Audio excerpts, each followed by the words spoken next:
bellow on the bellow on the bellow.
Okay, everybody wants good love, that's true, I know. Derrick Jones about to break it down with the Relationship Gumbo. Welcome to the podcast. Ain't no doubt we all need this, ayy, cause better relationships need better ingredients, ayy. So if you want better relations, it's about communication, finding love, staying together. We all wanna make it better, yeah. Derrick Jones, the host, your relationship coach. Thank you all for tuning in. Relationship Gumbo, ayy.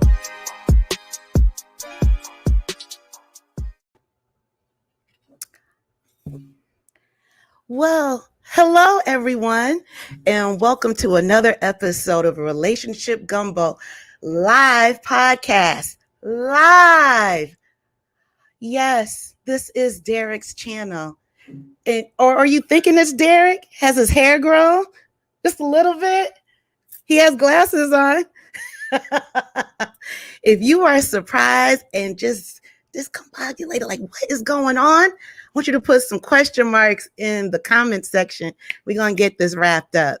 Then we'll get to the real show. So this is what's going on. My name is Ursula.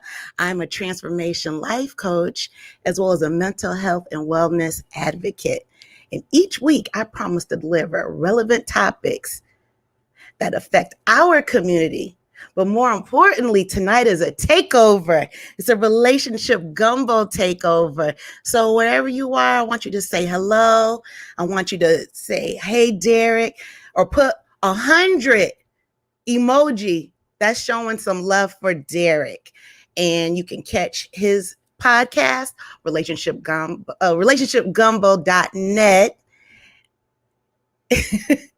Look at Derrick looking at me.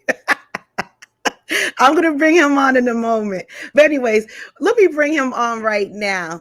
And I want to introduce you to my special guest. I'm the surprise, y'all. Surprise! Oh my God. So we have relationshipgumbo.info if you want to see anything. She stole my thunder. She gave 100 over. You already getting love, Derrick. So this is a takeover. And what is going on is, as you know, Derrick has celebrated his 100th episode a week ago or so. But why does it have to be just that one day that we have to celebrate? We can do whatever we want. It's 2021, correct, Derrick? That's right. So that's what we're going to do. And if you don't know me, like I said, my name is Ursula. I am over Black girls getting their shift together. But right now, I'm going to get this podcast together right now. Derrick, thank you for giving me temporary reins of your podcast, sir. I'm enjoying being the mystery guest. I don't have to touch anything. I can just talk. I'm loving it. You can just show up, right? Yep. So everyone, remember, visit both of our podcasts. Also, go to our YouTube channels, more importantly. And if it's a replay, make sure type replay. And you still got to give those 100 emojis to show Derrick. All right, Derrick, how does it feel to be on the other side of the mic, sir? It feels weird. It feels weird. You know, I go on other people's shows, but this is my show and I'm not in the driver's seat, so it feels weird. So what inspired this was I was very moved by Derrick's 100th episode. I was very proud of him because I've been following him for a long time. And he asked me to be a guest on his show about a year. Oh, wait, before COVID. Yeah. I think so. Yeah. It's been a minute, though. It's been a minute, but we've kept in touch. And this motivated me because, you know, I figure, why not just keep spreading the love? Why not? And, you know, I figure, why not do something different? So I asked him, I said, hey, may I be your host and do a takeover temporarily? And He graciously said yes. And here we are. So, someone said I have a mystery guest that is fire. That is Erica, Coach E. Hey, Coach. Long time no see. And here's another person. You may know her. I don't know. I think I do. Does this person look familiar? Sound familiar? Absolutely. That's my cheerleader, my biggest cheerleader, wifey, Alicia. Hell yeah. Alicia for president. Yes. All right, so we're going to have some Q&A. And just as a preface, to let everybody know, Derrick does not know any of these questions whatsoever. These are questions that I have thought of, and I'm going to ask Derrick every single question. Uh-oh. Ooh, I'm scared. That's after everybody shares this link to this live. All right, Derrick, you let me know when you're ready. I'm ready. I'm get to go. it. Let's do it. Let's get to it. Okay. Where do I start? I have so many. So, how does this 100th episode feel, like this whole couple of weeks? It feels almost, I don't know what the word is, almost surreal. Because it's like, and you right on my heels, so we're going to be celebrating you soon. But yes, sir. I think it's surreal because you don't just think about like the 100 episodes.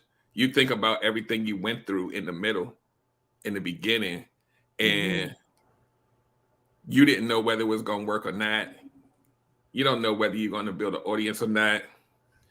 You go through, just like any other thing you start, you go through those moments where you want to quit. You go through some win days where you don't want to even turn it on and you just want to tell people I'm postponing it for a couple of weeks, and you just keep going. And those moments are the things that I think about, even when everybody's saying, yay, congratulations. I'm like, y'all really don't know this thing. Woo. But it's also surreal because, and I was thinking about this a lot today, not even because of the show, but just in general, because, you know, I have my Real Shop Talk crew, and we're Uh-huh. always like holding each other up, which I always talk about is really like, I won't say unnatural, but it's something that I haven't experienced before, even in all Mhm. my years, just the camaraderie. But I was thinking about them. I was thinking about What you. were you thinking about them and which kind of aspect? Because I'm a traditionally I'm like I try to do everything, even though I'm married to Alicia and she's my supporter, as an individual, I'm a loner. And I've had Mhm. to be that for a very big part of my life because not being a loner requires you to trust people and people just keep letting you down. So you start to build yourself into an existence where you can function without them. And I just kind of rode that for so long. So I've been doing things on my own, and to have other people say, we got your back too, it's a little Mhm. different for me. All of you guys, really, but even Yeah. more so from the men, right? Mhm. For me to have a friend say I love you, like Tony Watts does basically every day, it doesn't, I don't, so it's like, but I embrace it and I accept it. The fellas, all of the ladies that support me, Alicia and everybody else, what I thought about it was, you know how when people say, in order for you to get the success, you have to serve first.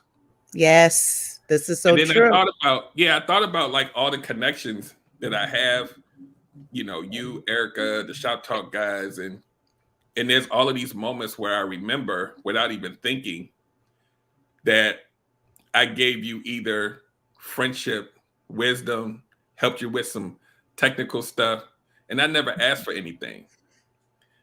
And May I interject? uh-huh. With the techie stuff, you are extremely gracious with that. Extremely. Because I can't remember how many times, like, Derrick, how do I turn the computer on?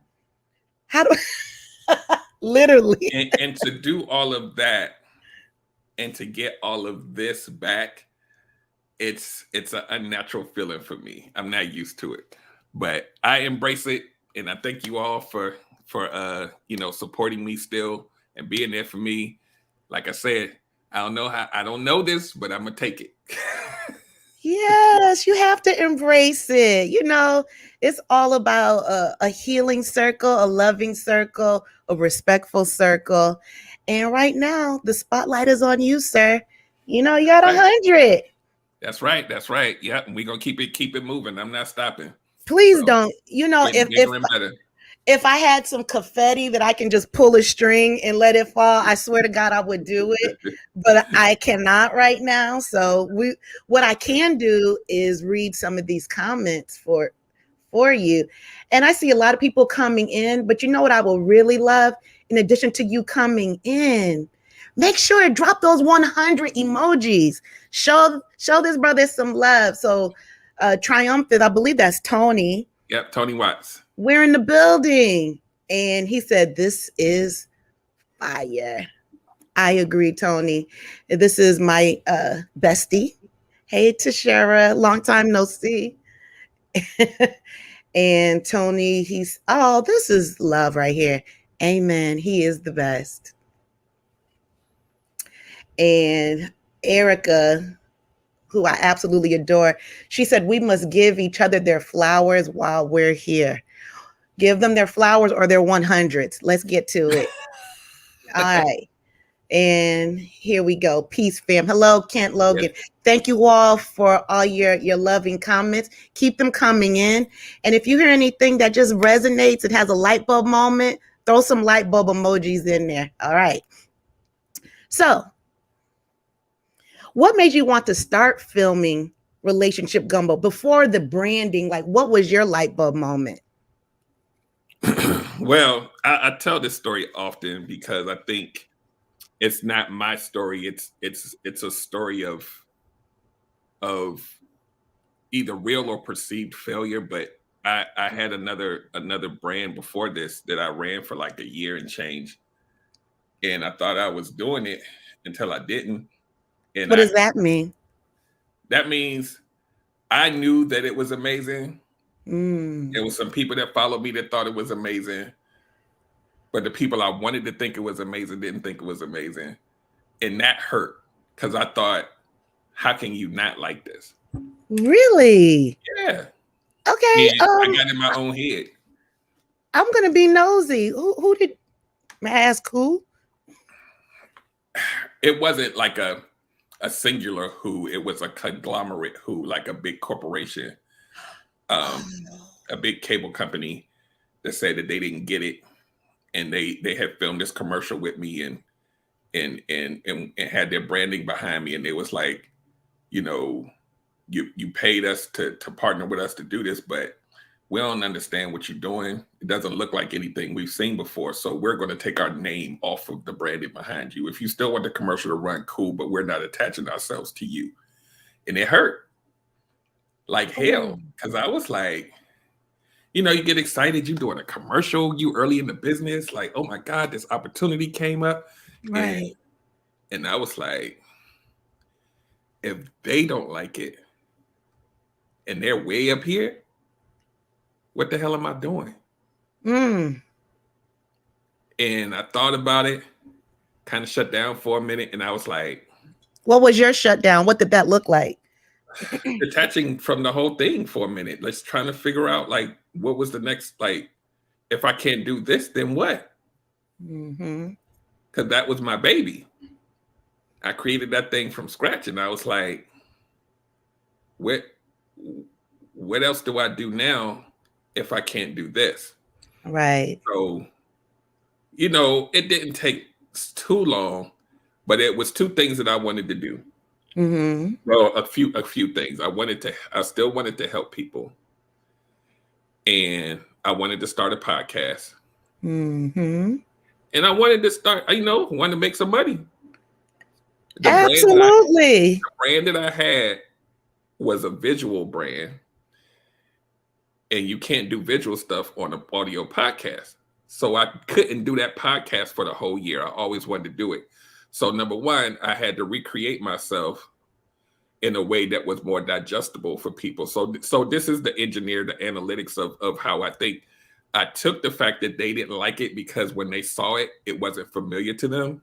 So I had to create a brand that was unique to me, but also familiar to you, so you wouldn't run when you saw it. And I took away the visual component so that I could start the podcast.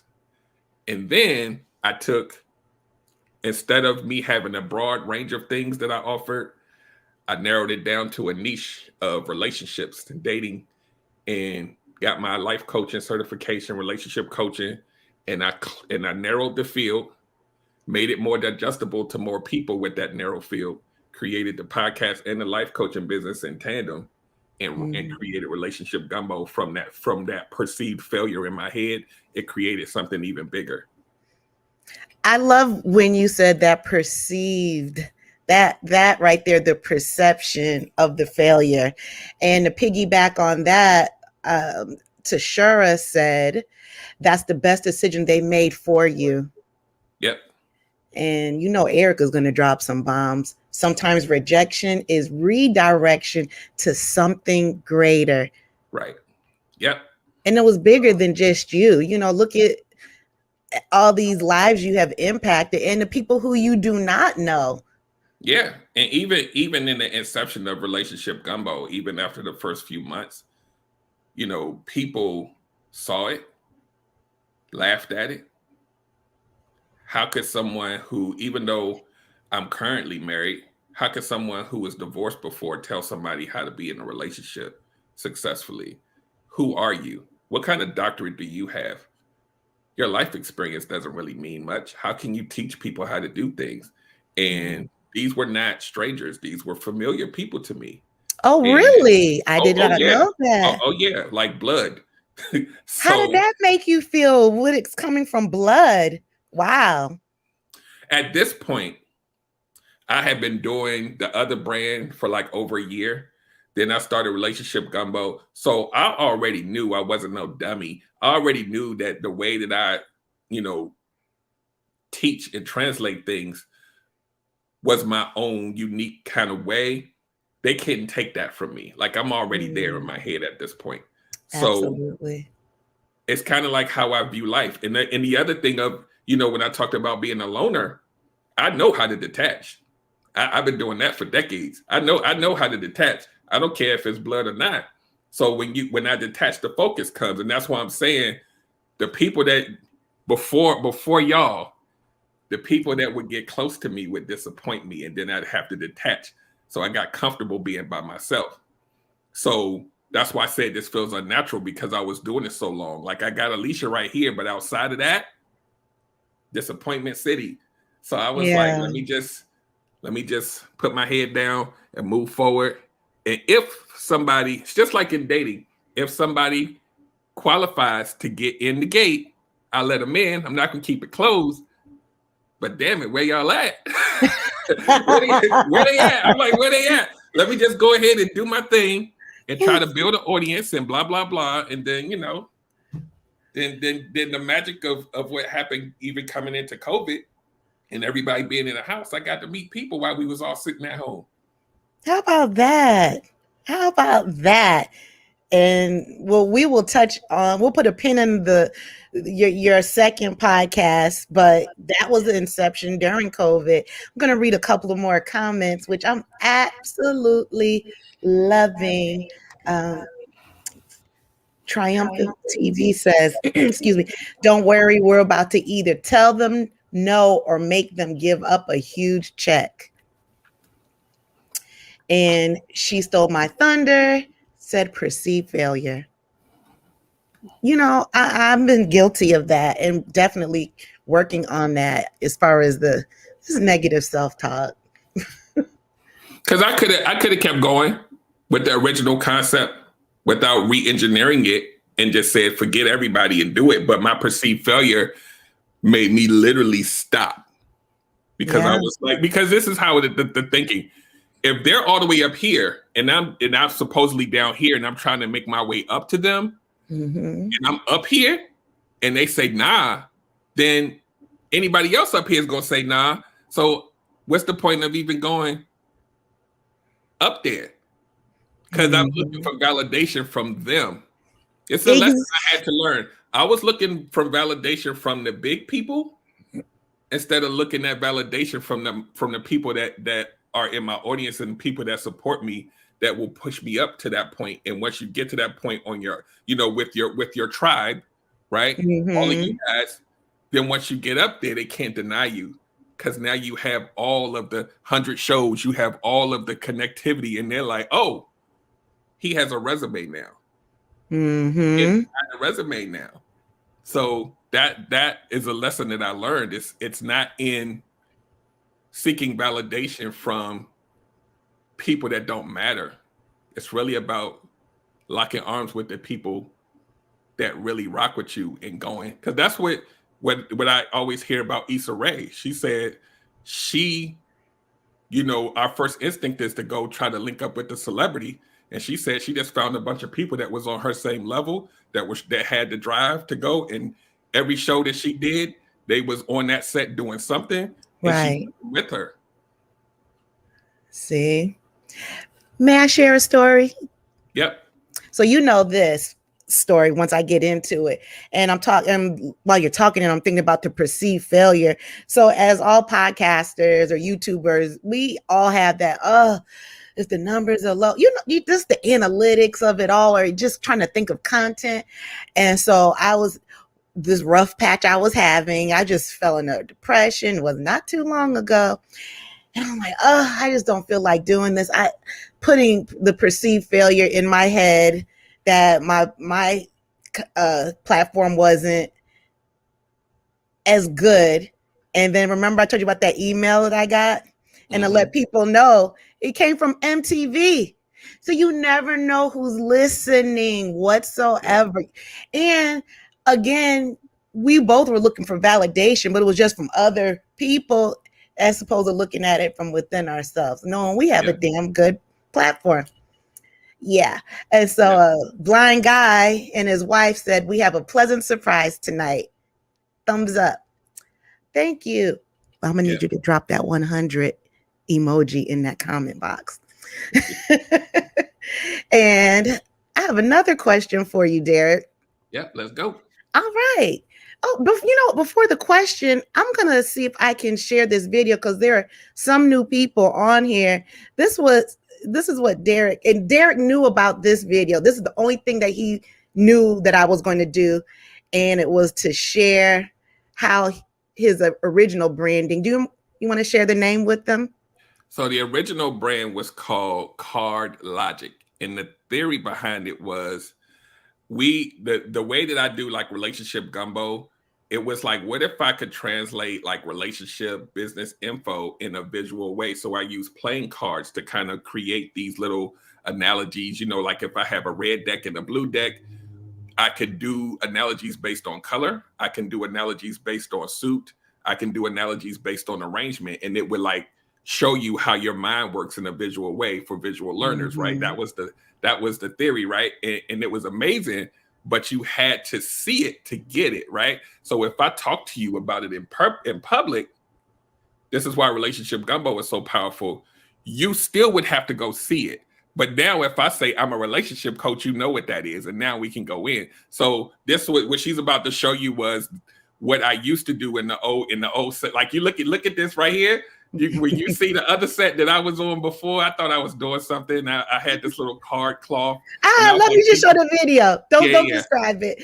And yeah, let me just show the video. You all bear with me.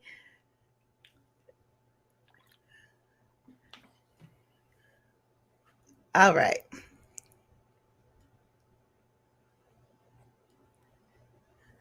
There it goes. And when it doesn't work the same way and we didn't make the same amount of money in 6 months that they did, we say, you know what, I quit. I didn't get it the way I wanted to get it, and I quit.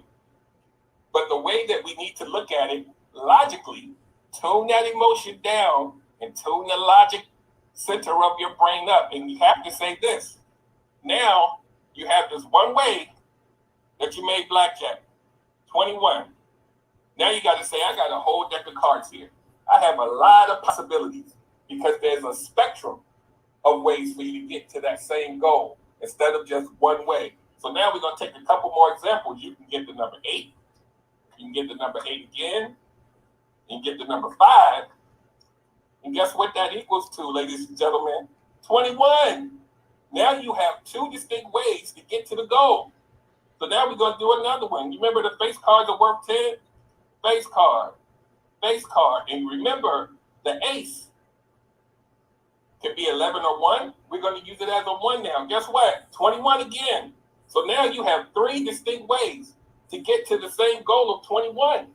So now you have to say to yourself, instead of quitting, you have to look at, and maybe it takes some market research, maybe it takes you looking at different examples and figuring out exactly what you want to do.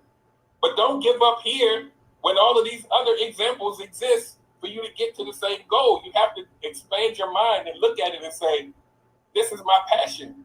Why am I quitting if I haven't exhausted all of my possibilities to get to the same goal?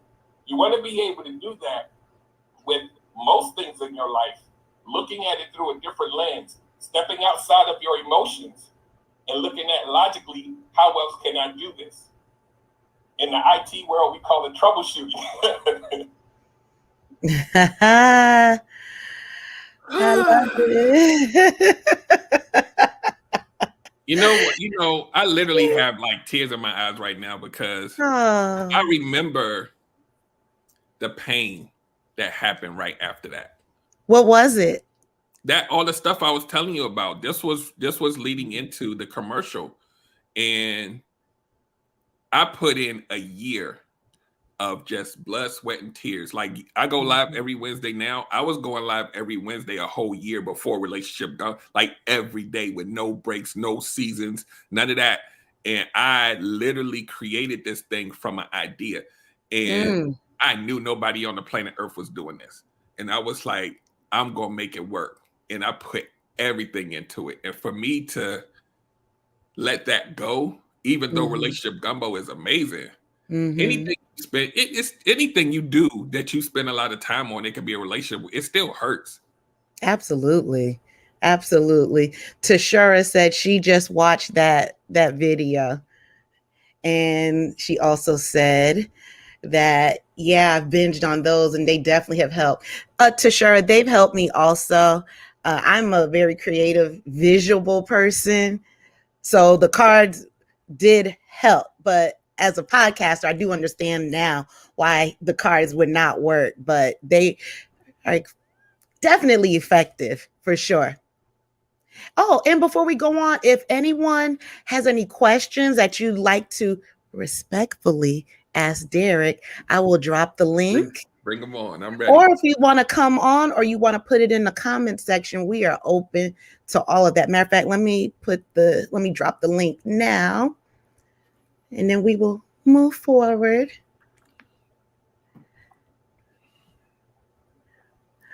All right.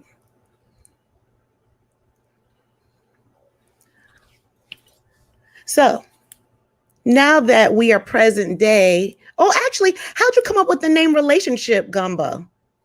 So I never knew this answer. So Tony. So when you starting your podcast, right, or you're starting a business, you gotta try to make sure nobody else have it and something catchy and all of that. So I was thinking about how I approach things and how analytical I am, the engineer brain, and how I can kind of get to the little pieces and kind of change the trajectory of someone's relationship just by changing certain ingredients. And I was like, ingredients. And then I was like, okay, what kind of food do people just throw a bunch of stuff in and you don't even really know what's in there, but it ends up being good. But it right. Season it depends on what you put in there. And I was like, that's just like how relationships work. You come with your own pot of gumbo, and then you got to try to make it work together. And you got to figure out. And I was like, that's almost like a mad scientist trying to figure it out. And I was like, that's me. So that's how I came up with it. So what have your listeners said? Like, what were their favorite, or what are their favorite relationship gumbo ingredients in these past 100 episodes? What do they like about the show itself, or a specific episode that they like the best? You know what? What I would say is, what's some buzzwords that you've heard them say? Like, I have mine, but that's a question for later that I am going to share with you. But I mean, it can be a sentence, it can be a word. It's up to you. This is your 100 celebration. It's whatever you want it to be, sir. I think what gets the greatest impact is when I always talk about how a lot of things we do, we try to blame on other people, and I always point to the screen and I say, that's a you problem. And I think that sometimes when I do that, it kind of like what triggers people. And they're like, wait, because I'll say something like,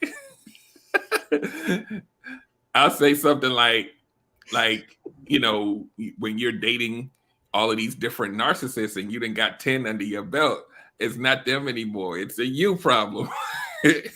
So I enjoy doing those shows, because if we don't think a couple of layers deep than what we see around here, then we don't really get to solving the problem. It's just all surface stuff, and we got to get deeper than that. If we want to have deep connections, we got to go deep within ourselves to be able to blend together and have the right recipe. Damn, that part. Yeah, because you can't have any bland ingredients. You got to spice it up. And, you can put the onion in the gumbo, but you got to peel some of those layers back to give it some flavor and some seasonings, right? Exactly. Yep. So I'm going to read off a couple of relationship gumbo ingredients that your listeners have enjoyed. Triumphant TV, Tony said, Ghost in the Home. Yeah, the haunted house episode. Yeah, that's a good ingredient, Tony. One of the Thank most you. popular ones out of all of the 100. That one's one of the ones that shook people the most. Okay, well, I'm with Tashara on this one. Relationship gumbo needs to ask. You know what? We're gonna get to that, Tashara. But the Billy segment, yeah. You've always talked about that from the first time you heard about it. It was like, we're breaking up. Derrick. Yeah. We were having a little technical Can you hear me? difficulty. So Is it while me? the, excuse me. Oh, there you Is it go. me or you? I thought it was you, but I think we're back on track right now. Okay. Billy did that because he didn't want anyone talking about him. Billy pulled the plug. That's why I don't like Billy. And if you all don't know who Billy is, you have to definitely go back to Relationship Gumbo and his episodes, and he will talk about Billy. Oh, and we did it on my show as well. Yep. Uh, Yep. Tashara also enjoyed the Relationship Gumbo ingredient of the haunted house. And Tony is laughing. I don't know why, but thank you for the laughs. So, speaking of onions and peeling layers back, Derrick, what is your favorite relationship gumbo ingredient?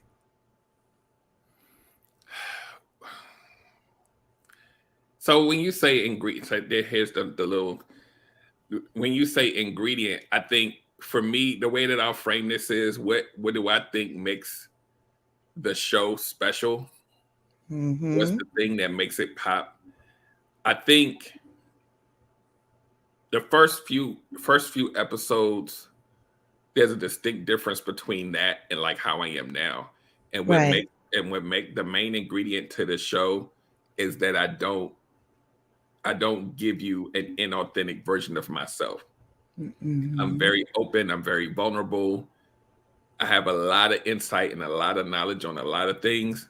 And I don't try to college professor you with I try to give it to you raw because if I don't, it's almost kind of like, it's almost kind of like how you would want a friend to talk to you. You want that friend to Yeah. tell you, even if it hurts your feelings a little bit, you want them to just let me know if my breath stink. Just let me know if this don't match with the pants.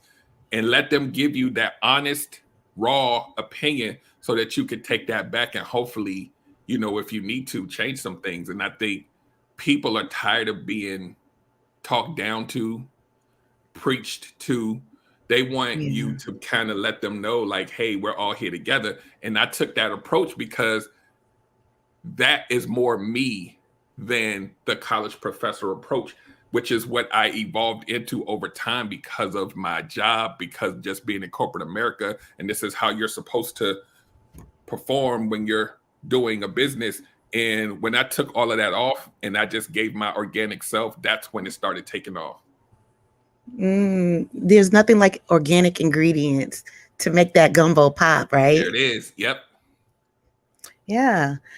So Tashara, she also shared, she said, I finally figured out what he was running from. That's the running joke. When you play my little promo thing in the beginning, I'm doing like this, and they're like, "What are you running from?"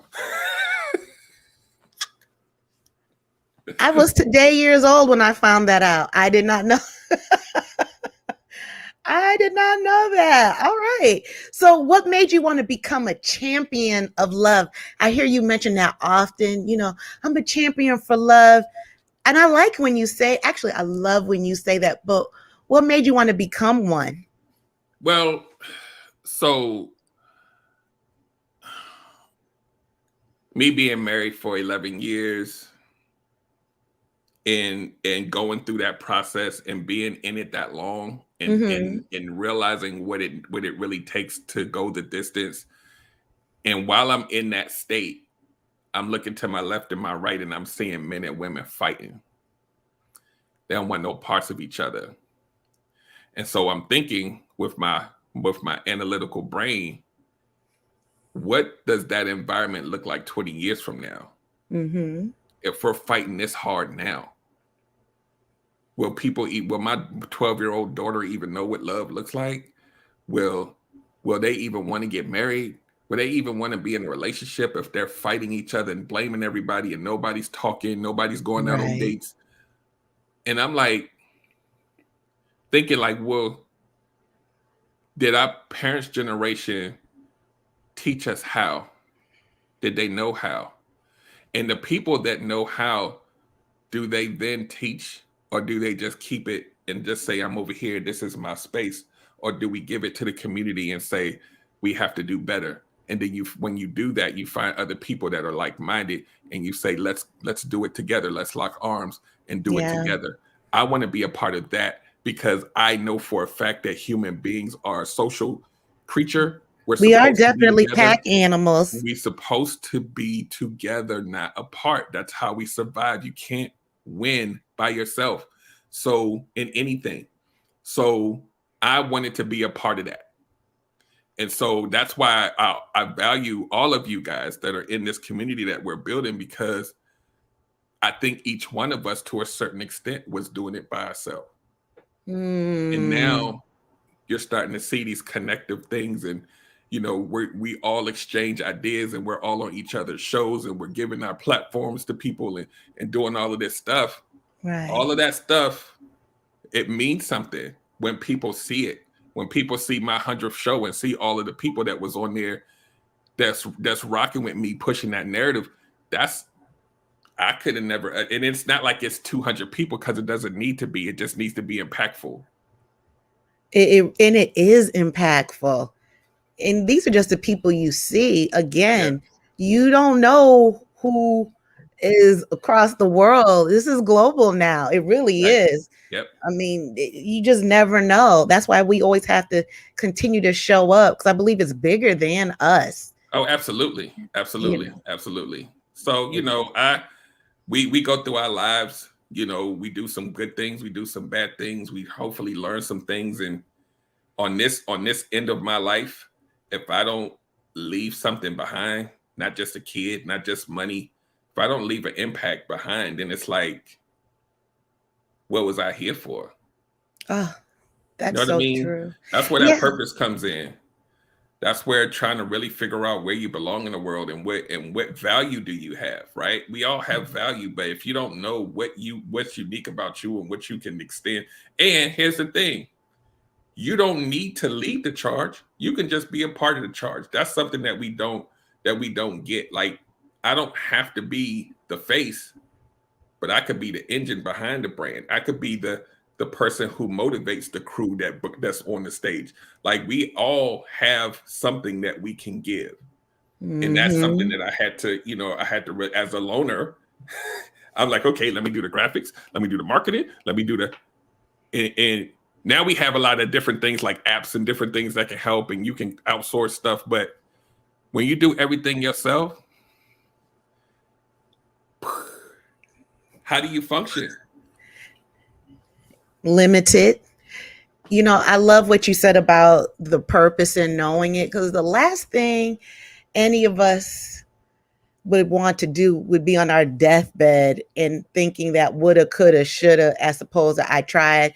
I probably failed, but at least I tried, or I excelled. But to be on the deathbed or in your 90s and just wishing you could have done better, that's not a good feeling. So I challenge anyone, if you, I said this last night, if you have that antenna just going off, and you feel that's universe, something is telling you to move, don't wait until you're 90 or you're in a hospital bed. Just, I could have done that. Move on it now. However, if you don't know, it's always okay to ask for help. We kind of touched on it, but how has this Relationship Gumbo movement changed or impacted your personal and professional life? I still have to bring it back to you guys. Like,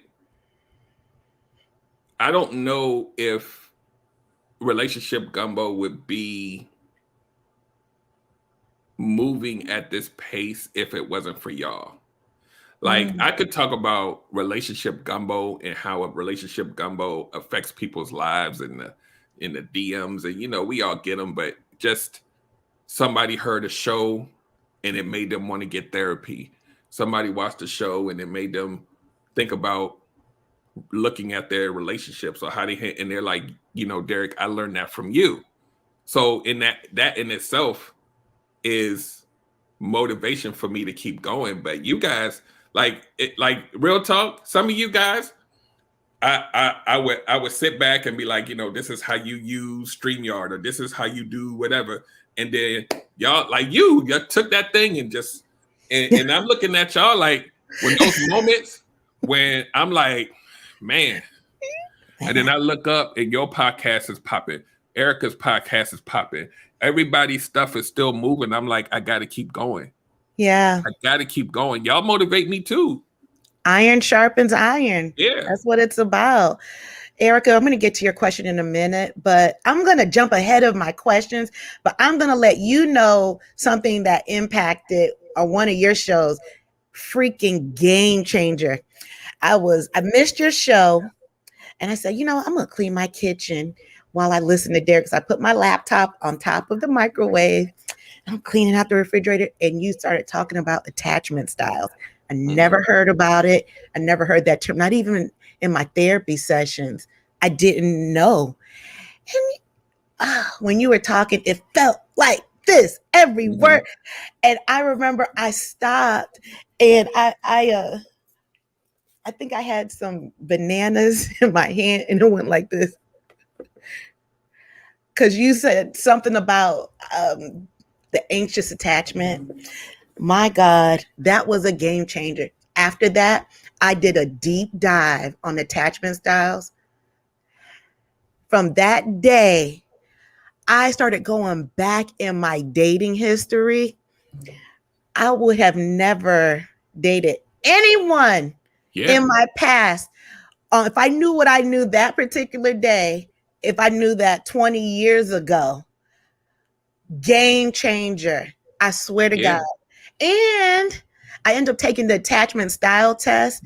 Then I started having some insight on my parents and how my attachment styles are with my parents. Yep. Game changer. It's huge. I swear to God. Look, even from you making that one episode, I'm not going to get it now. I ended up buying the book Attached. So it literally was a domino effect from that one podcast to this deep dive, and how I've made my shift with my dating, my new dating career. So now, I catch bullshit like this. I'm like, no, I also catch the green flags as well, and knowing what a secured attachment is, which is what I strive for and what I will attain. So, and this attachment styles, and the love languages and the toxic love languages and all of these different things, it's really about you. If you can figure out you and what you want, who you are, if you're like, you do have the capacity to change and to do better. And if you know more about you and why you do things, when you go out here and try to meet people, you'll be like, nah, I already know. Yeah, I probably would have went for you a couple of years ago, but I know better now. And you start dodging bullets that you would have took and would have crushed your whole life. And now your whole life starts to look different because you see things now. And now the trajectory starts to look different. Even if you're not married, even if you're not in long term, you're not dealing with the bullshit like you used to. You like, and it changes your whole aura and your whole energy. And that's the energy that whoever's supposed to be with you, they need to feel that. So the goal is to get there. And that's why I do my show, is if I can catch you before, or I can give you a revelation so that you can change yourself for the future, then maybe you'll be more receptive to a man where you might have swore him off. And now we don't have all of this detachment and fighting and all the other stuff I talked about in the beginning. Like, we start to see each other different. So absolutely. Tony made a great comment. He said, amazing. I took the test and damn near cried. Well, Tony, I took the test and I was bawling. Remember, I couldn't even finish cleaning out my refrigerator. But once I started reading the book and the test, I bawled and cried. I had to release it because it was just a lot. But I'm so glad I listened to it. And Derrick, when he said, you feel like you dodged a bullet, and that's how I was feeling before. But now that I'm so fully aware and still learning about these attachment styles, now I'm looking at my past, Ursula, like my body is literally bullet ridden. I had no idea. And from the mind of Cece, this made me laugh. Oh, wait. She says, I feel attacked. Girl, me Because that's the thing, too. right? Here's the other thing about Relationship Gumbo, right? Very often people will say, I feel attacked, I feel triggered, I feel like you was talking about me. That's the point. The number one point is for you to identify the things that I talk about in yourself. And the second thing is now you have a community that show up in the comments and they're all saying me too. So now you get to visually see that you're not the only one going through the same thing. And now into a lot of the things that happen in the comments, I'll see those same two people somewhere else, and they're like, "Yeah, we talk all the time." And I'm like, really? That's it. That's the magic. Is that the community builds even when I'm not there. Yeah, People it's like who an have evergreen. stories, people who have like stories and like personalities, they now have new friends and people that they talk to all the time that they didn't have, and they can now start to look at things that they need to work through and build outward. That's the magic. It really is, because if I hadn't have read that or just listening to your podcast, say if I would have heard your podcast 5 years ago, if you were doing it, and when I hear you and Erica, for example, have banter, it would have gone over my head. Now I have different ears just from a community that I've surrounded myself with. So yeah, you are hitting a lot of people's souls with that, Derrick. Few more questions and then we're going to wrap this up. What's something that you learned from your guests? Has there been like one or a few different stories, or the one that really stuck with me, even it was recently. I had Bernadette Jackson, I believe her last name is, on the show, and she's the one that has the platform about fatherless daughters. And trigger. That episode, what I did not know, with all of this vast knowledge, what I did not know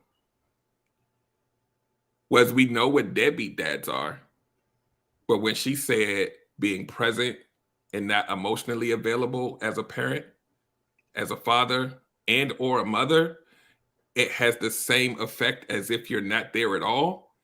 That right there, I was like, wait, oh crap, yes. And so it's like, it's not just good enough for a parent to be in the home, because people could say I had both of my parents, and then you look into how they, when they wilding out and doing, not that you can't wild out if your parents are good or bad, but I'm saying the behavior could look exactly the same. I had no clue, because we think we got a 2-parent household that for the most part, they together. Hopefully they happy, but we know there's a lot of toxic households. But you could be in there and your kid not even feel anything because you're not giving them what they need. That shook my core that night. Yeah, I can imagine.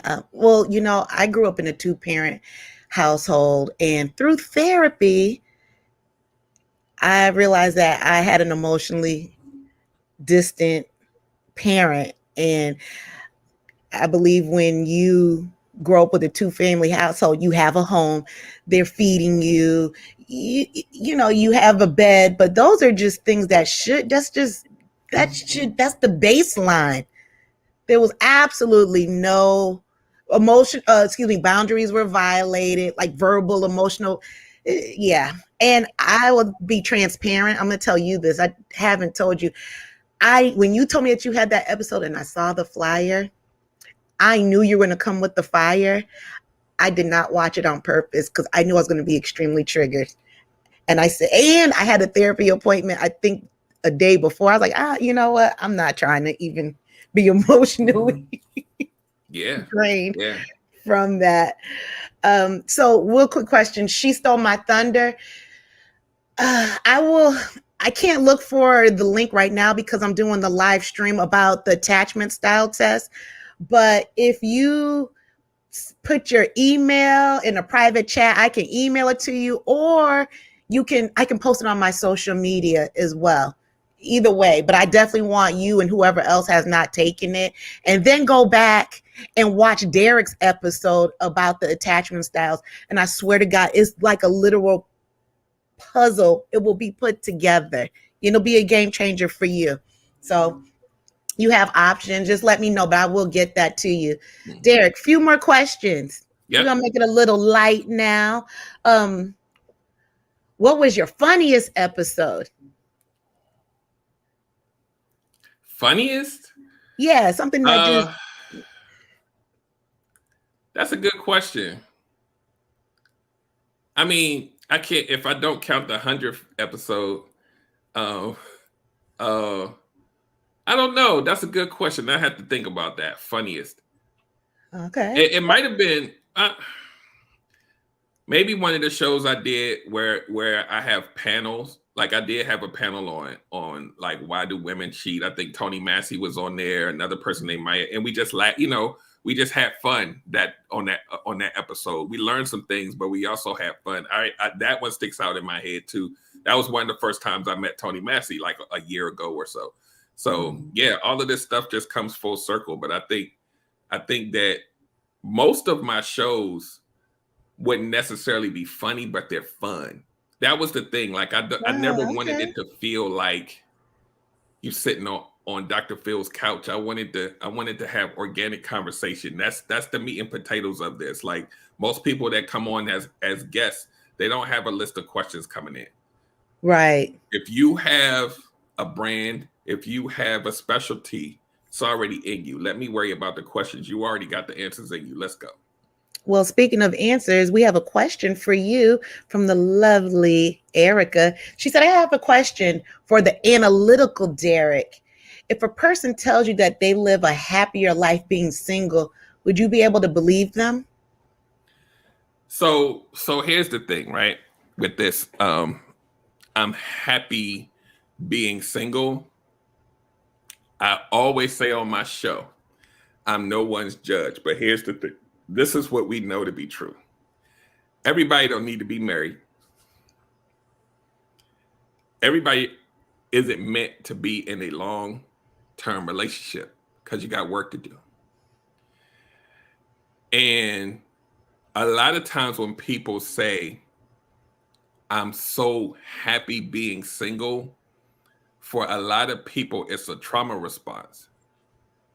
They're saying it because they know if they try to get into something that there's a very high percentage that they're going to get hurt again.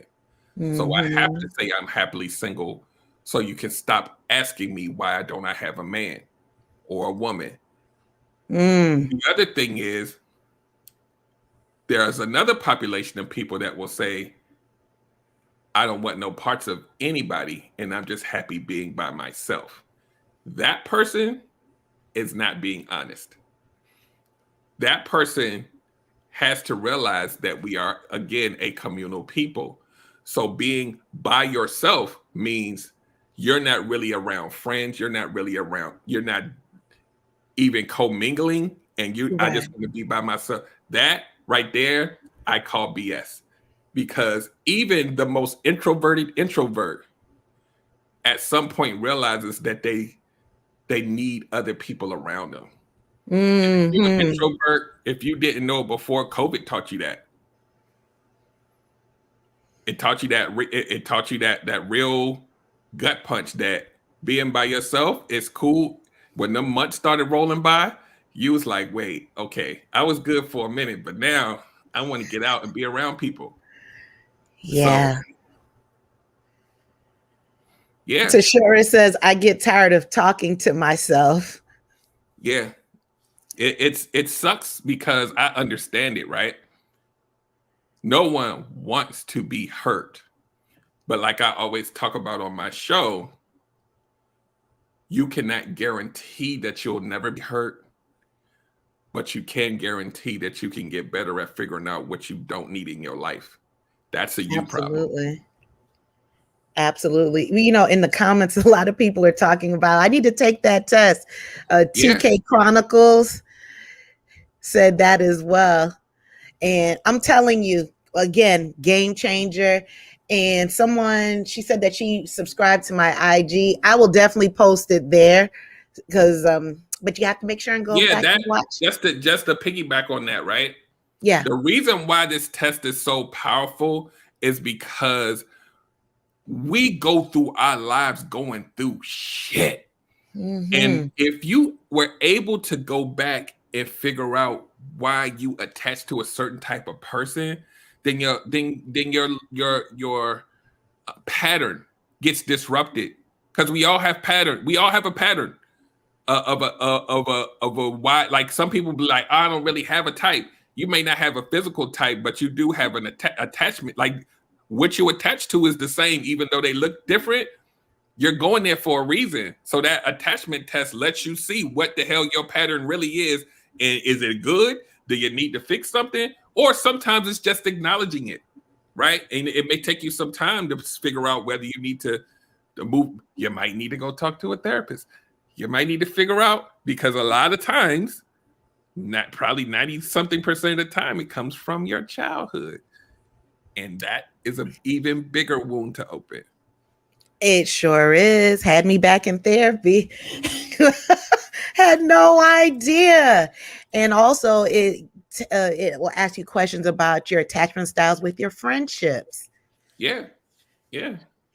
And they give a graph so you can go back and revisit it however often, 6 months, every year, just to see, if you've done some self-work, you've done some shadow work, you've seen a therapist, a coach like Derrick or myself, to see where the shift has come. And you can actually see on the graph where the trajectory goes up or down, or if you just still right here. And here, that's mediocre. Why not be great?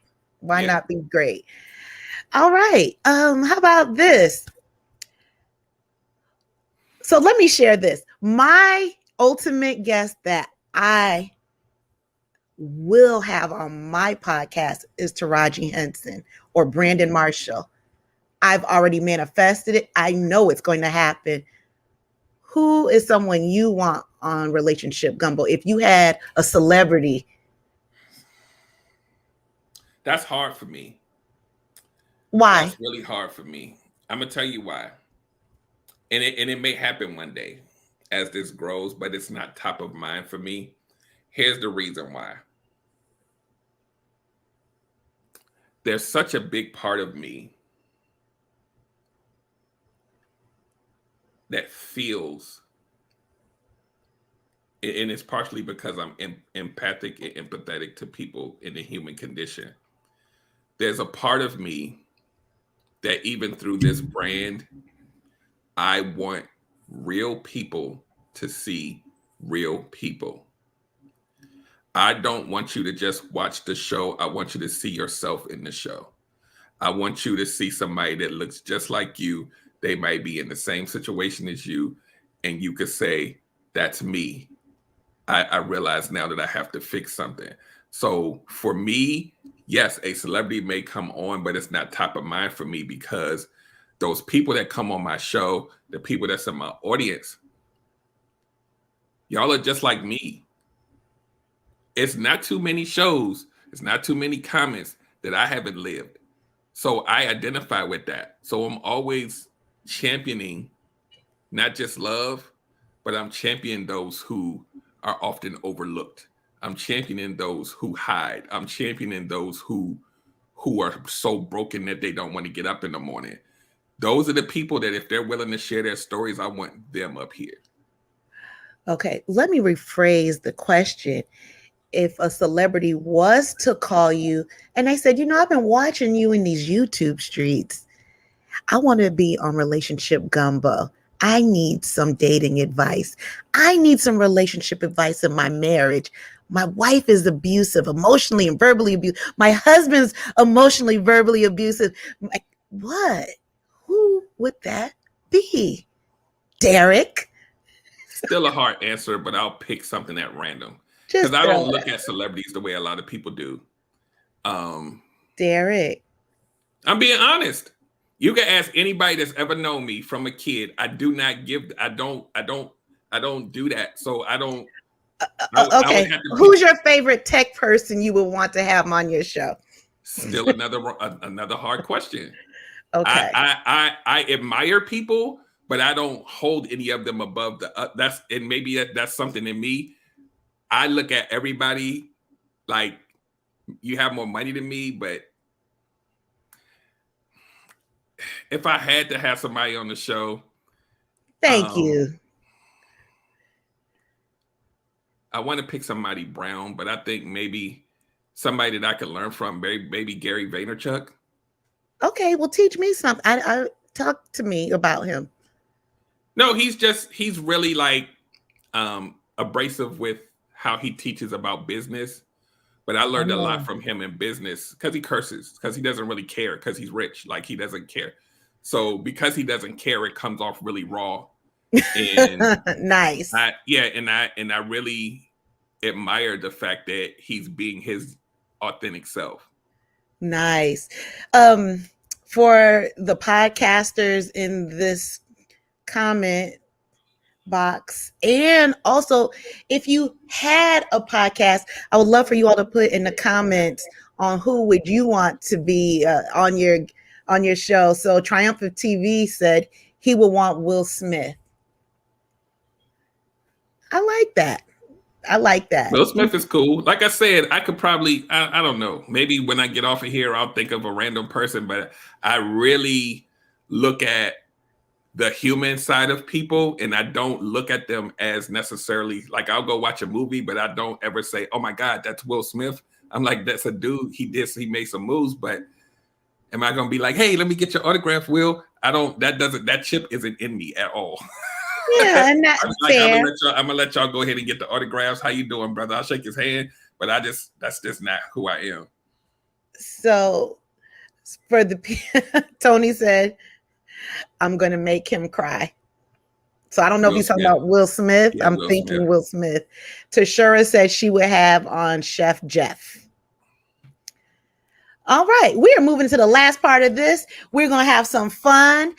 People who listen to my podcast, I love to do flash round questions, rapid pace, Derrick. So I understand the analytical part of you, but we got to keep it popping. All right. Are we on board? Let's go. I'm ready. Let's get it. All right. Who are your top 3 rap artists? You did this to me. Yes, I did. I got to go with... you can go with 1 or 3. Big Daddy Kane is number 1 for me. I'm old school. Yes. People normally would say like, I don't know, I'll put Biggie in there, but I'm really like, I really track a little Big Daddy Kane, Biggie, and maybe Rakim. Like that's my flavor. I was listening to Rakim this morning. Because as the analyst, I like lyrics. I love lyrics. So I'm going for the most lyrical people that I grew up with. Because we could talk about who has lyrical skill. We could talk about Jay-Z and all of that, but I don't feel them. You don't feel them. Well, do you feel like giving us some bars from? Nope, can't do that. Cannot do that. Yeah, you did this to me before. No, because what happens when you on camera, you be having the brain like thing. We'll come back around to that. Let's go to the next question. Next question. Here we go. Who's your favorite pod to listen to other than Relationship Gumbo or the Real Shop Talk? Dang, you took the Real Shop Talk out. Yeah, we're gonna. I sure did. Favorite? I'll say this. You said not the Real Shop Talk, but you didn't say none of their podcasts. Oh, that's what we doing, Derrick. That's what we doing. Yeah, I keep my circle tight for real. Like I'm loyal as hell. Like I don't really listen to a lot of podcasts outside of y'all. I'm just totally honest. I don't. Well, we're gonna expand a little bit, okay? Yeah, let's go. I'm just keeping it real. I listen to my folks. By the time I listen to all y'all shows, it ain't no more hours in a week. Erica wanted to know, why did you not choose the Migo? Because that's for you, Erica. Erica's a trap music queen. She loved that stuff. I can't do it. Oh my God. So we're not gonna get any bars tonight. All Not right. right now. How many more questions you got? I may do something at the end. Oh, all right. All right. What do you do to unwind after the show? Oh, gee, wow. I don't even know if after the show. I After normally the go back and show. review the tape and see if I can do better. I always do that. I go And back and after you listen. do that, and after that, I probably pass out. fair. I don't have Works for you. like a regimen, because by the time I get on, because you got to think full-time job, then I do this. Wait, as you know, when you do these shows and you unearth all of this stuff, it's like you done been to the gym for an hour. You be like, I'm so drained, and then you got to kind of. Yeah, it takes something out of you when you sharing all of this vulnerability on the show, and then you get up. Yeah, It really does. You know, after my shows, first of all, I have a full-time job. Then I play tennis for hours. Yes, you Or do. before COVID, yes, I do. Or racquetball pre-COVID. After a show, I'm going right back over there. The bed. Rick said, Gunterman said, too funny and speak that. That this is true. That's the one thing that people don't realize when you do this type of work, like when you life coaching and you, even when you're coaching people or when you're having a show and you have guests and y'all are pulling things, when you get off of here, it's you're literally physically exhausted.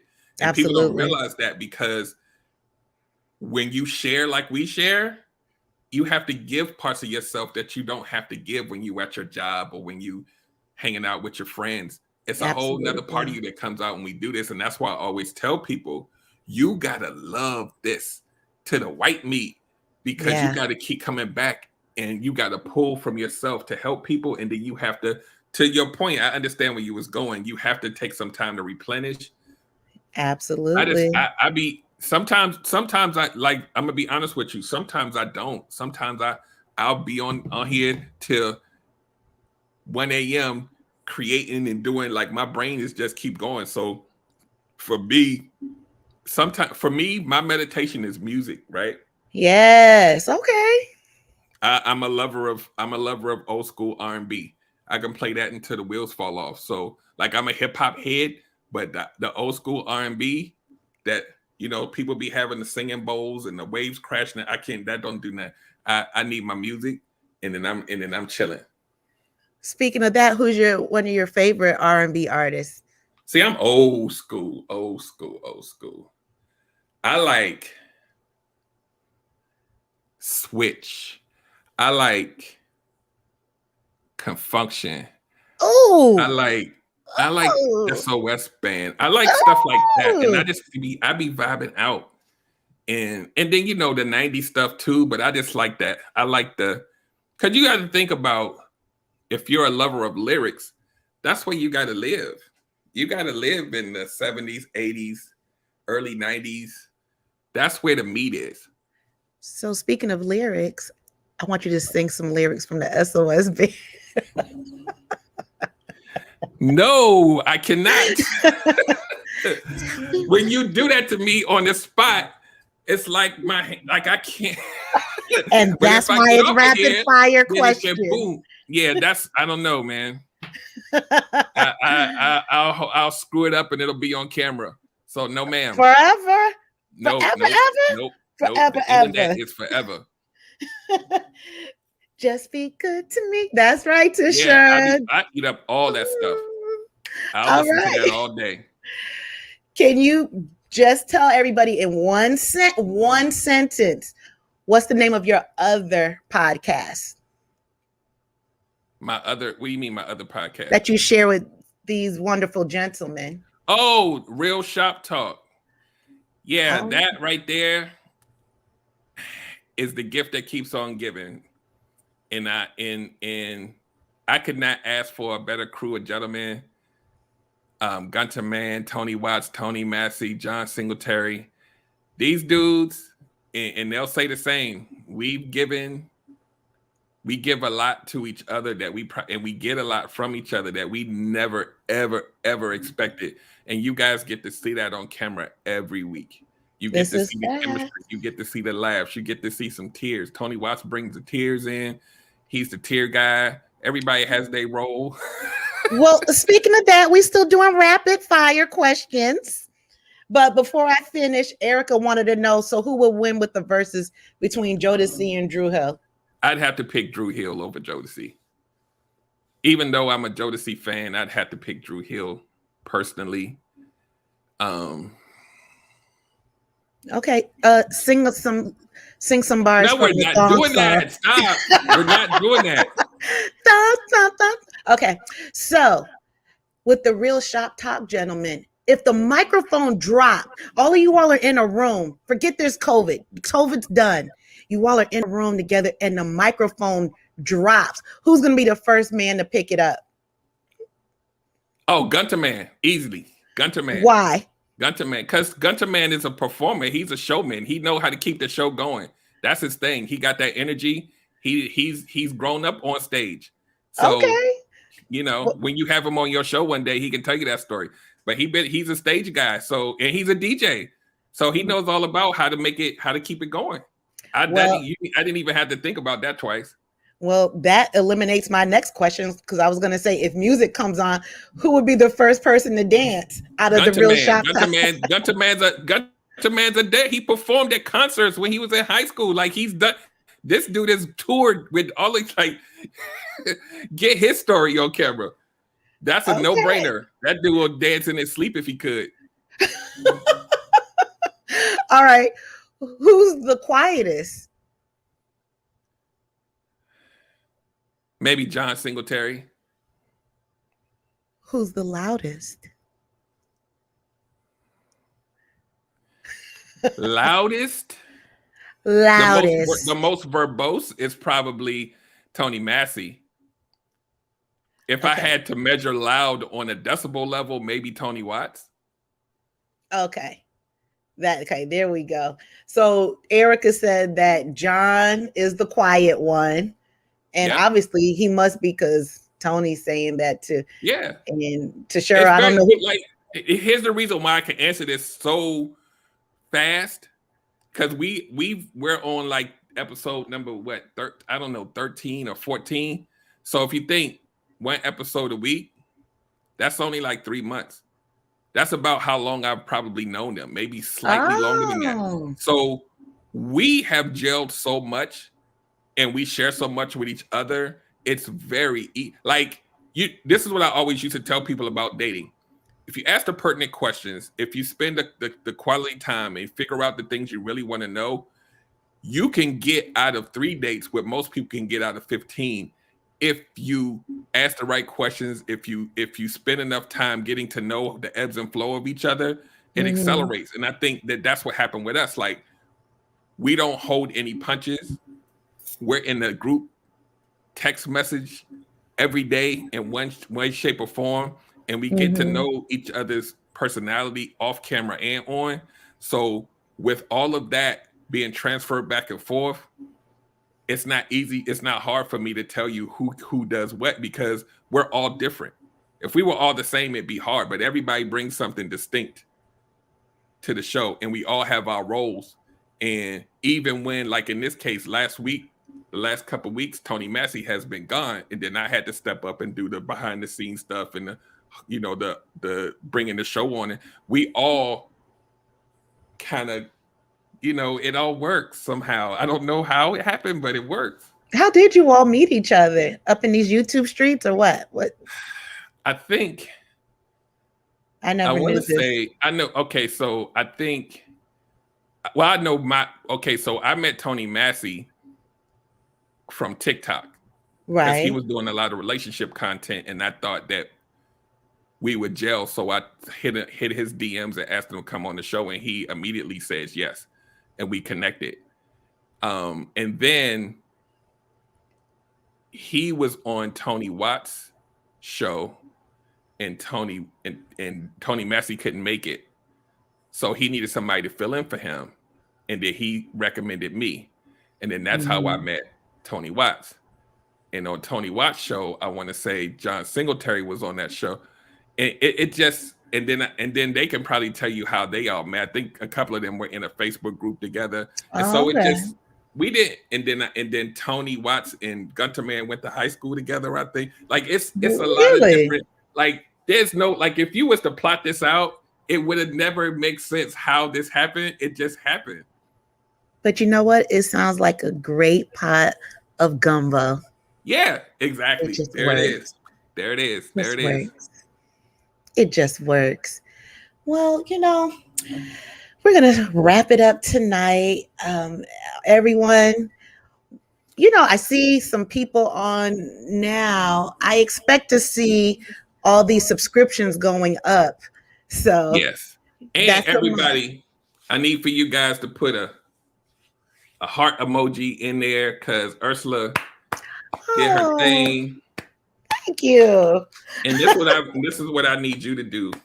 One day we need to do this again, and we need to do the Billy questionnaire episode. Derrick. I can't think of anybody better to do it. As you affectionately say, "Goddamn Billy."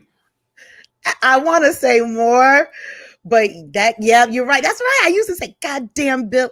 Oh, I do not like Billy. That is one of the most triggering episodes that I've listened to. You all, thank you for the hearts. I appreciate you all.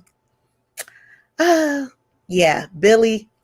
When I hear Billy's name, that's how I look. I can't stand Billy. Yes, I would definitely love to do that again for sure. And it will be triggering. However, it will be extremely informative.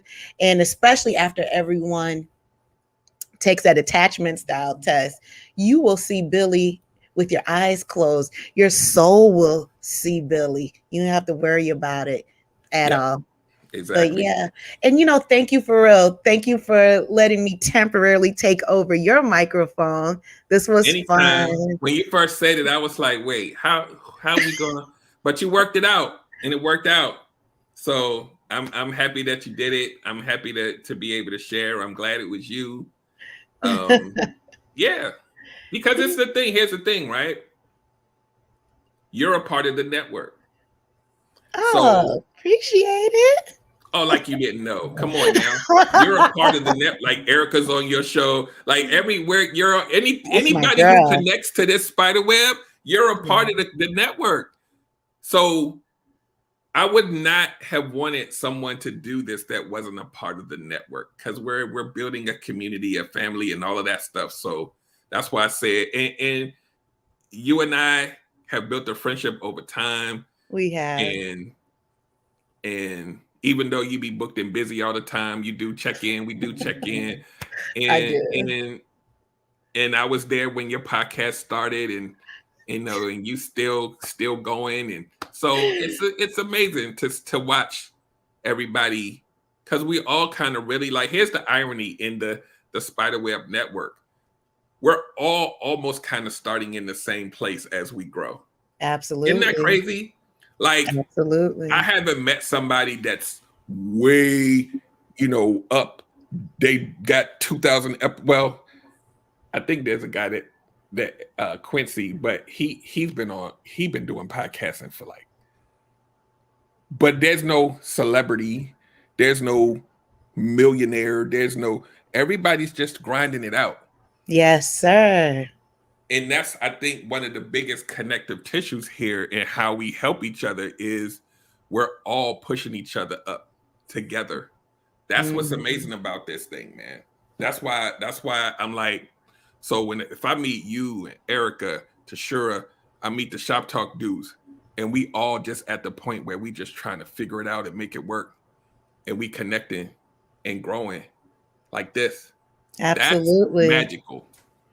Yeah, it's just like that analogy with the elevator I had heard, and it was so good. Like you go to the top, but you make sure you go back down, get your village, go back up, back up and down, and just keep picking people up. Everybody's coming from an authentic place, and it's all love. Yep. And Alicia, this means a lot. Look. Wait, excuse me, wrong one. She loves the bond. That's cool. Yeah. Alicia for president. Alicia, when you come to Atlanta, girl, call me. Call me. We try There, to get down there one of these days as a group. We're gonna try to figure it out. And Alicia was like, "You're not going without me. I'm about to figure this out." uh, We all got to go. wait, hold on. Let me do this correctly. Excuse me, Derrick. Alicia, okay. Look, when you all come to Atlanta, I'm gonna give you my number. We're going to hang out. Now, I don't do clubs, girl, but we're gonna hang out. We have some cocktails.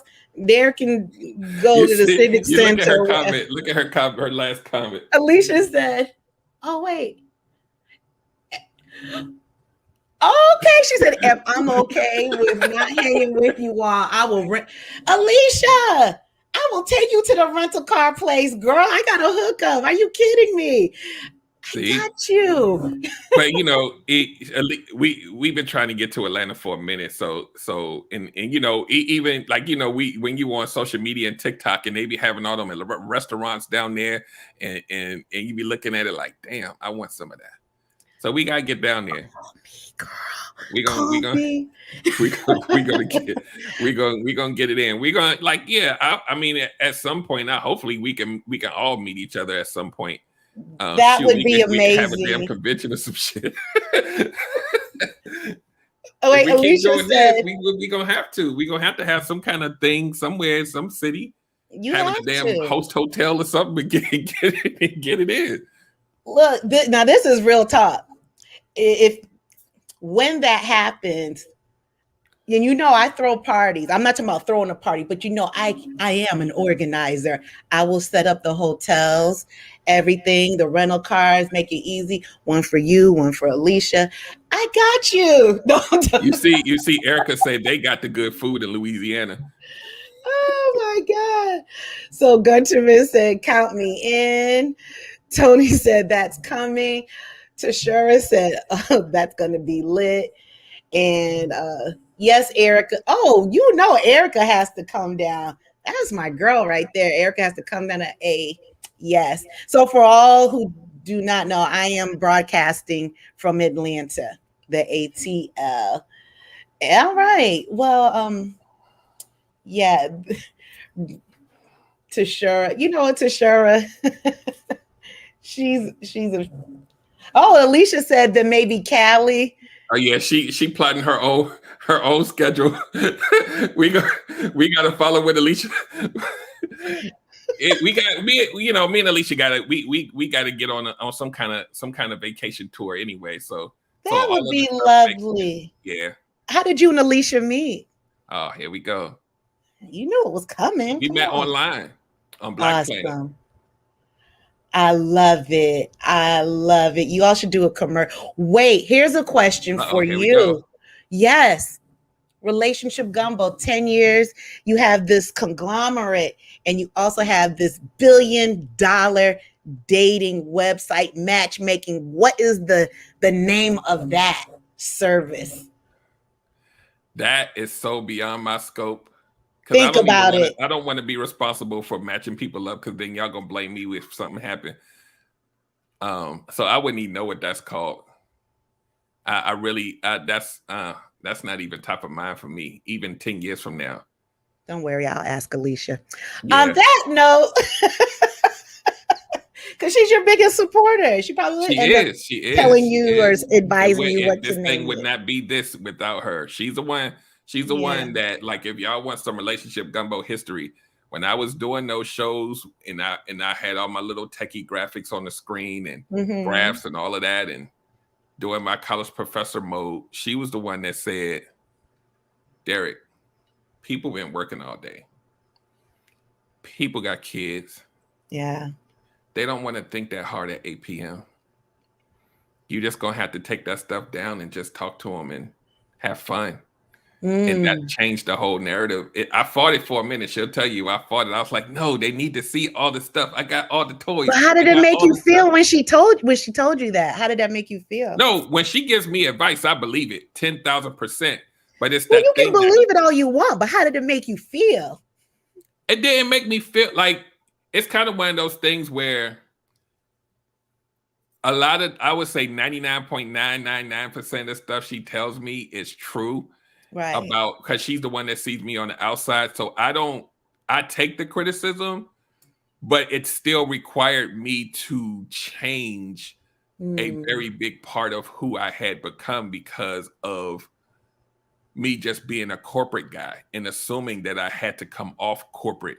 Just like, one of my aunts was like, you said the word ain't a few times on your show. You need to talk in this certain way. And I'm like,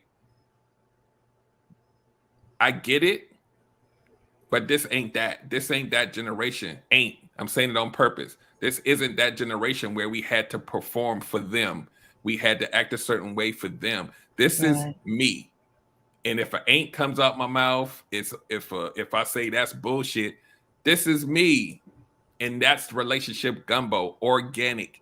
And that is, I'm going to ride that till the wheels fall off. I love it. I love it. TK, to answer your question, yes, Derrick said that they met on Black Planet, and it wasn't on no dating stuff. It was just we both were not looking for anyone, and she I forget who it was, but one of us happened upon the other page and was just like, "Hey, I like your page." Period.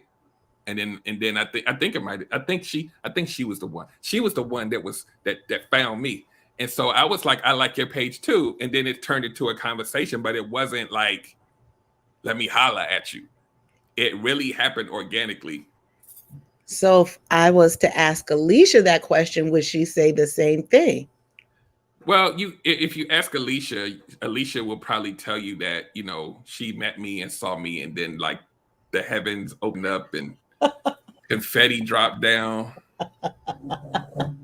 So and I literally had to humbly say, I submit myself to you.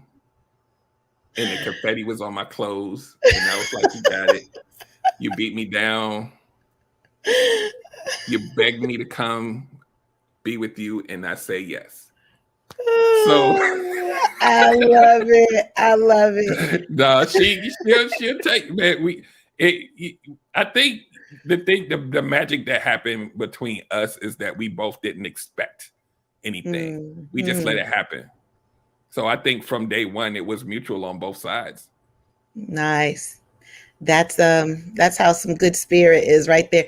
Well, you know what? We're gonna let Alicia's comment be the last comment because behind every great man is a greater woman. So Absolutely. We're gonna let Alicia close it out. But before I do that, again, please subscribe to the channels, Black Girls Getting Their Shift Together, listen on the audio podcast, visit the website, as well as Relationship Gumbo. Go to his website. Now that you all know who the mystery guest is, I can now put all the information in the show description box. Oh, can I plug some things real quick and then we can go? I know it's past your bedtime. Absolutely. No, I'm good. I'm good. So here's what's coming up, guys.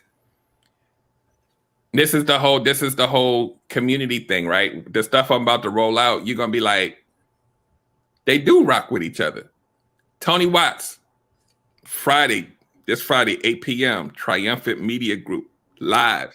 I'm his guest on his show. And we just going to talk about Q&A, relationships, love, life. And we just going to go back and forth and just answer some questions about all of those categories between each other. So we're going to do that. We're going to have fun. Make sure y'all, I'm going to post it on my link in bio and my website or whatever. Tonight, I'll have all the flyers up. So Friday, Tony Watts, right? Sunday, 7:30 p.m., Dope Discussions with Erica podcast with Gator Live. I'm the guest on that show. That's my girl. Triggers. We're going to talk about triggers.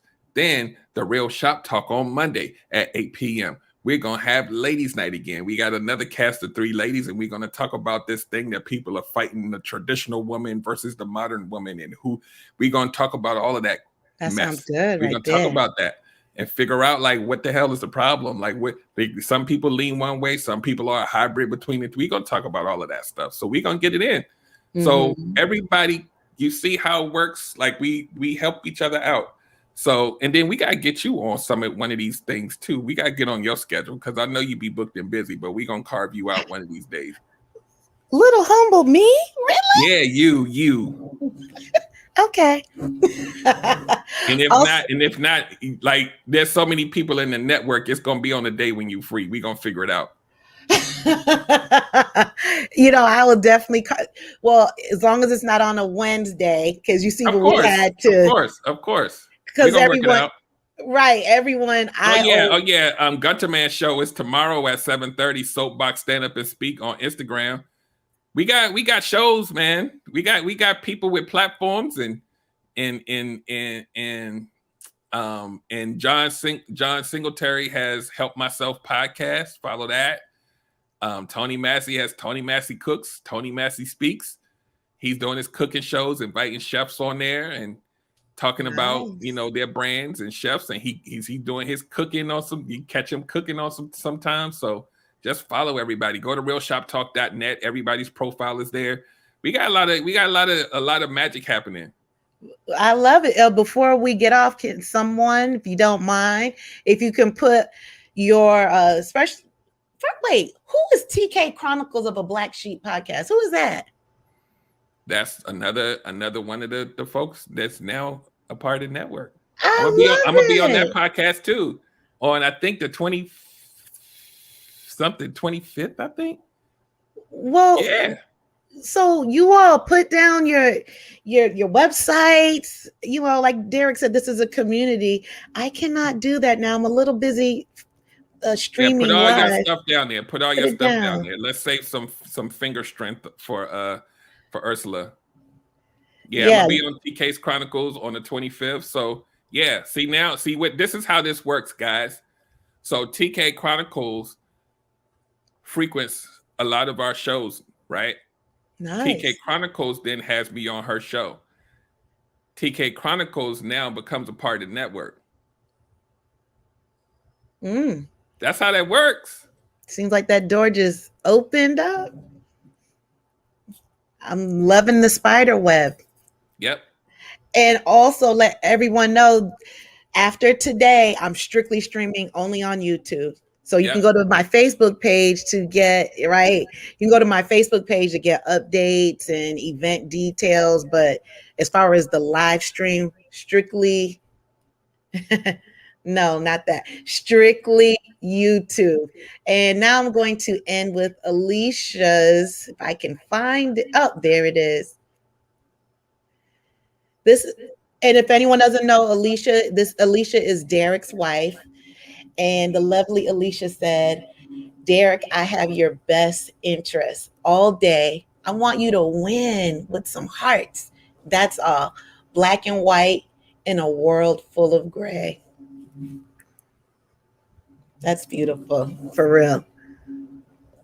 Oh, I love it. I'm going to just leave that up there.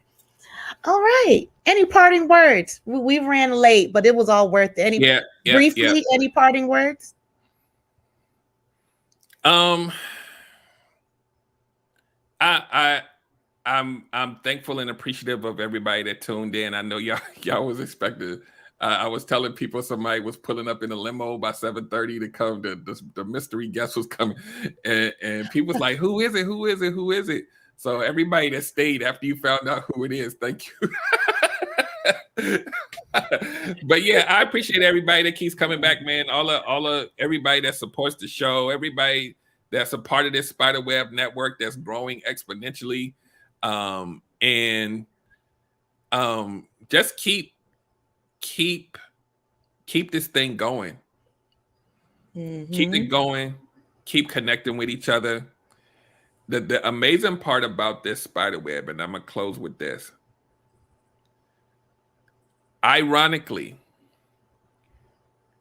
everyone in the spiderweb is of the same mind and the same drive and the same vision. Mm-hmm.